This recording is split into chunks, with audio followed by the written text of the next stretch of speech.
अस्सलाम वालेकुम, मैं हूँ डॉक्टर शहनाज।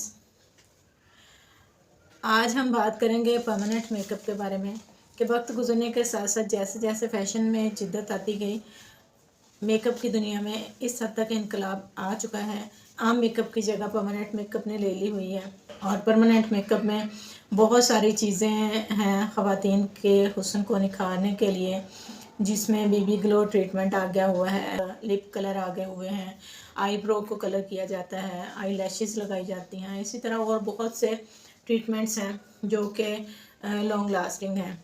आज का जो हमारा टॉपिक है वो है माइक्रो ब्लेडिंग और माइक्रो शेडिंग के बारे में। माइक्रो ब्लेडिंग और माइक्रो शेडिंग में क्या फ़र्क है ये तो मैं आपको आगे चल के बताऊंगी, लेकिन सबसे पहले हम इस कॉन्सेप्ट को क्लियर करना चाहते हैं कि जिन ख़वातीन का ये ख्याल है कि शायद ये परमानेंट ट्रीटमेंट है तो ये बिल्कुल रॉन्ग है। वो इस वजह से कि ख़वातीन को इस चीज़ के बारे में नॉलेज ही नहीं है।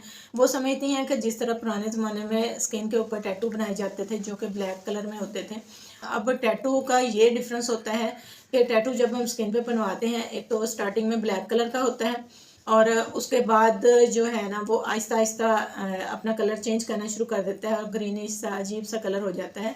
लेकिन वो ख़त्म तब तक नहीं होता जब तक हम उसको केमिकल के ज़रिए रिमूव नहीं कर सकते, यानी उसको रिमूव करने का भी एक प्रोसीजर होता है कंप्लीट, जिसके ज़रिए उसको रिमूव किया जाता है। तो इसलिए हम ये किसी हद तक कह सकते हैं कि जो टैटू है वो एक परमानेंट ट्रीटमेंट है, लेकिन माइक्रो ब्लेडिंग और माइक्रो शेडिंग एक बिल्कुल डिफरेंट चीज़ है। ये तकरीबन 4 से 8 मंथ तक आपके आईब्रो के ऊपर रहती है और तकरीबन 4 से 5 या 6 मंथ के बाद वो आहिस्ता आहिस्ता ये कलर जो है वो फेड होना शुरू हो जाता है। तो इसलिए हम इसको सेमी परमानेंट का नाम दे सकते हैं, परमानेंट का नाम नहीं दे सकते। इसलिए जो लोग ये समझते हैं कि ये एक परमानेंट ट्रीटमेंट है वो बिल्कुल रॉन्ग सोच रहे हैं। तो आज मेरा ख्याल है कि आप लोगों के सामने ये कॉन्सेप्ट क्लियर हो गया होगा कि ये एक सेमी परमानेंट ट्रीटमेंट है। इसमें यूज़ होने वाली जो इंक है वो सिर्फ 4 से 8 मंथ तक रहती है और 4 मंथ के बाद ये इसका कलर आहिस्ता आहिस्ता फेड होना शुरू हो जाता है। अब हम आते हैं इस तरफ के माइक्रो ब्लेडिंग और माइक्रो शेडिंग में फ़र्क क्या होता है। ठीक है, सबसे पहली बात है माइक्रो ब्लेडिंग।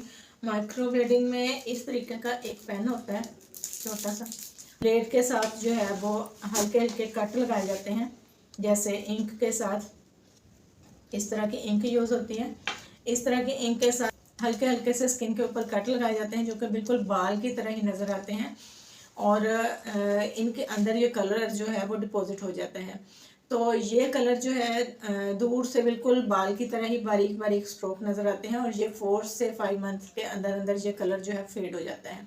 लेकिन जो माइक्रो शेडिंग है, माइक्रो शेडिंग जो है वो इस तरह की एक छोटी सी डिवाइस होती है और ये डिवाइस के साथ इस तरह का पेन होता है। ये छोटे से पेन के साथ जो है वो हल्के हल्के स्ट्रोक लगाए जाते हैं और ये शेड की तरह से भरे जाते हैं स्किन के अंदर। तो इस तरह से जो कलर है वो इसमें डिपॉजिट होता है आईब्रो के अंदर और ड्राइंग के कलर की तरह इसको शेड दिया जाता है आईब्रो को। तो ये भी सेमी परमानेंट होता है और ये इसमें डिपॉजिट होने वाला जो कलर है वो 3 से 4 मंथ के अंदर अंदर फेड हो जाते हैं। अब हम बात करते हैं कि माइक्रो ब्लेडिंग और माइक्रो शेडिंग इन दोनों में से कौन सी चीज़ ज़्यादा बेस्ट है। तो मैं रिकमेंड करूँगी कि आप माइक्रो ब्लेडिंग के बजाय जो है वो माइक्रो शेडिंग करवाएं, क्योंकि मेरे ख्याल में माइक्रो शेडिंग ज़्यादा बेस्ट है माइक्रो ब्लेडिंग की निस्बत। वो इस वजह से कि माइक्रो ब्लेडिंग में स्मॉल साइज़ का ब्लेड होता है जिससे स्किन के ऊपर कट लगाए जाते हैं हल्का हल्का और ब्लीडिंग भी होती है और थोड़ा सा ये ट्रीटमेंट जो है वो पेनफुल होता है। लेकिन माइक्रो शेडिंग जो है इसमें यूज़ होने वाली जो नीडल है वो बहुत माइनर सी होती है और इसकी सिर्फ एक हल्की सी इस तरह की चुभन होती है, जैसे आप किसी भी सुई को हल्का हल्का अपने हाथ के ऊपर रब करें, बस इतनी सी पेन होती है। लेकिन वो भी बहुत कम फील होती है क्योंकि ट्रीटमेंट करने से पहले स्किन पे नमिंग क्रीम यूज़ कर ली जाती है और जिसकी वजह से थोड़ी देर के लिए आपकी स्किन सेंसलेस हो जाती है। तो जो आपको थोड़ी सी पेन है वो भी फील नहीं होती। हाँ, अलबत्ता बाद में आप इसको कोई भी हीलिंग क्रीम जो है वो दे सकते हैं। अब मैं बात करूँगी कि ये किन लोगों के लिए ज़्यादा बेनिफिशियल है या ऐसे लोगों के लिए जिन पे कोई आईब्रो के अंदर पैचेस होते हैं, ठीक है, वो इसको फिल करना चाहते हैं, या फिर ऐसे लोग ये ट्रीटमेंट करवा सकते हैं जो कि अपनी उनके आईब्रोज बहुत हल्की होती हैं और उसको वो रीफिल करना चाहते हैं।